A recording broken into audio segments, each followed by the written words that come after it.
and my sister made oha soup. So I'm going to take you through the process of making it.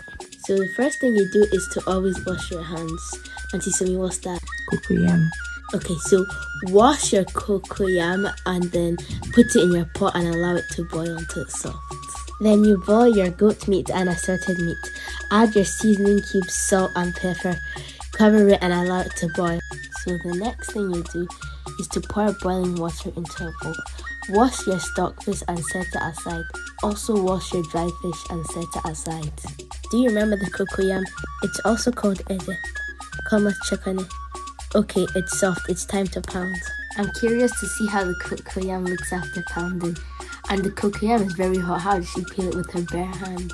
Okay, that's magical. Pound, pound, pound. Then you add your ogiri. This thing smells but it makes the soup sweeter. Also add palm oil so it's easier to pound. Now it's time to make the soup. Pour your palm kernel extract into the pot. Also pour your meat stock. Cover and allow to boil. Add your stockfish and dry fish. Cover and allow to cook. Then add your palm oil. At this point, the aroma from the kitchen was breathtaking. Add the cocoyam into the soup in bits. Stir and allow to cook until it's thick. Add your meat, uziza leaf pepper, salt, seasoning cubes, crayfish.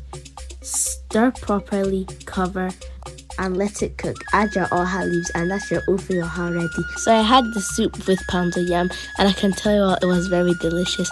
Odira, Yes. did you enjoy the soup? Yes, I did.